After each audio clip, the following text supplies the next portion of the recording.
এটা কথা আপোনালোকে আমি উপলব্ধি কৰিছোঁ যে উজনি অসম বুলি নহয় সমগ্ৰ অসমতে যি আচলতে বাংলাদেশী মূলৰ যিসকল মৈমনচঙীয়া মিয়া তেওঁলোকৰ আগ্ৰাসনৰ বাবে আচলতে থলুৱা মানুহৰ আজি জীৱন জীৱিকাৰ প্ৰতি ভাবুকি আহিছে। আজি আপোনালোকে এটা কথা উপলব্ধি জানিব পাৰিছে চাগে, গোলাঘাট জিলাত শেহতীয়াকৈ যি উচ্ছেদৰ কথা চিন্তা চৰ্চা কৰিছে। আচলতে আমি পোনপ্ৰথমতে মাননীয় মুখ্যমন্ত্ৰীগৰাকীক আদৰণি জনাইছোঁ। সদৌ অসম জাতীয়তাবাদী যুৱ ছাত্ৰ পৰিষদে এনেধৰণৰ কাৰ্যপন্থা তেওঁ লোৱাৰ বাবে। আচলতে বনাঞ্চলৰ ভূমি কোনোবাই বেদখল কৰি ৰাখিব, তাত কিবা কোনোবাই দপদপনি মাৰিবলৈ আহিব, তাত কোনোবা তেওঁলোকৰ সংখ্যালঘু পৰিষদে চিঞৰ-বাখৰ কৰিবলৈ আহিব, আমচুৱে চিঞৰ-বাখৰ কৰিবলৈ আহিব, এই কথা কোনো কাৰণত মানি লোৱা নহ'ব। আমি খিলঞ্জীয়া জাতি জনগোষ্ঠী সকলো দল সংগঠন মাননীয় মুখ্যমন্ত্ৰীৰ লগত আছোঁ।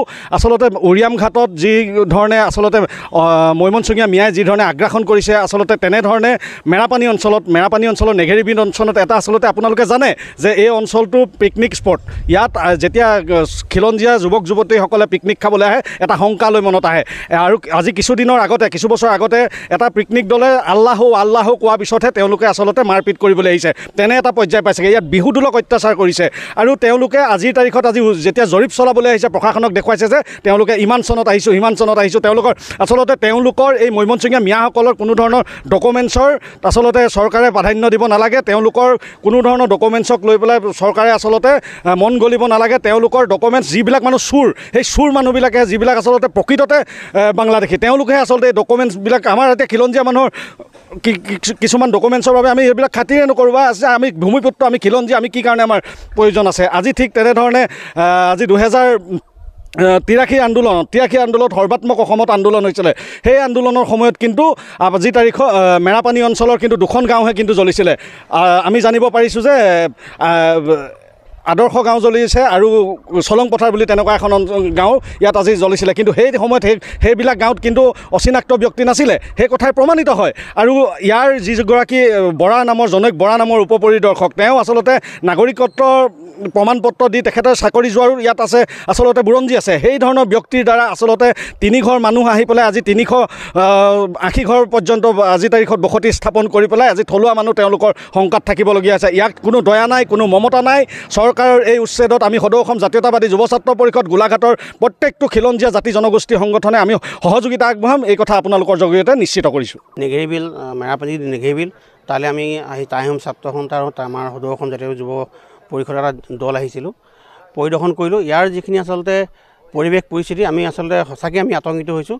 আটাইতকৈ ডাঙৰ কথাটো হ'ল কি, আমি টাই আহোম ছাত্ৰ সন্থাই বিভিন্ন সময়ত প্ৰতিবাদ কৰি আহিছিলোঁ বা বিভিন্ন সময়ত স্মাৰকপত্ৰ দি আমি অসম চৰকাৰৰ লগতে গোলাঘাট জিলা প্ৰশাসন জনাই আহিছিলোঁ।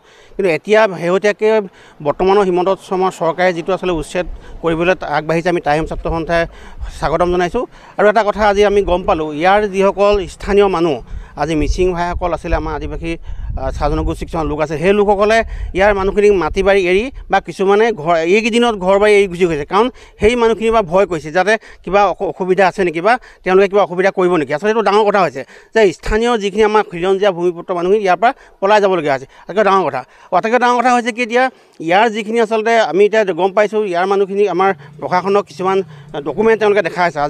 আজিৰ পৰা 40-50 বছৰ আগৰ কিছুমান ডকুমেণ্ট দেখাই আছে। আমি জানিব পাৰিছোঁ যে ইয়াত 2002 চনত এজন উপ পৰিদৰ্শক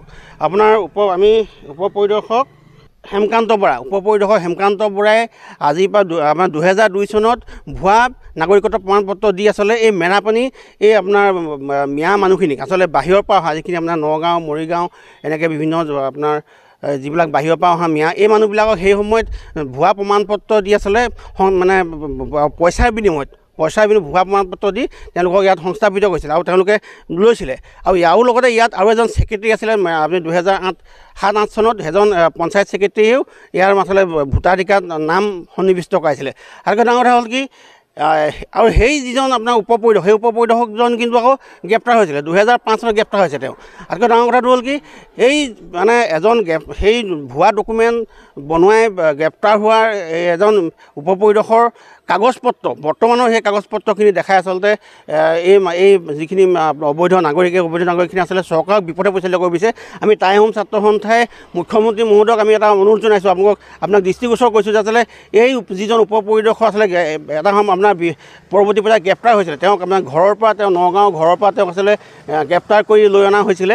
আৰু সেই গ্ৰেপ্তাৰ কৰা সেই লোকজনৰ ডকুমেণ্টত আচলতে ইয়াত বৰ্তমান এই মানুহখিনি আচলতে অবৈধ নাগৰিকখিনি আচলতে আমাৰ ডকুমেণ্ট আছে বুলি দেখাই আছে আৰু আমি মুখ্যমন্ত্ৰীক দৃষ্টি আকৰ্ষণ কৰিছোঁ যে এই বিষয়টো অলপ তদন্ত হ'ব লাগে আৰু ইয়াৰ আমি সদৌ টাইমছ ছাত্ৰসন্থাই আমি এইটোৱে দাবী জনাইছোঁ। আপুনি বিচৰা বাতৰি পাব কেৱল নিউজ 18 এপত। নিউজ 18 এপ ডাউনলোড কৰিবলৈ স্কেন কৰক এই QR কোড। গুগল প্লে ষ্টৰতো পাব এই নিউজ 18 এপ।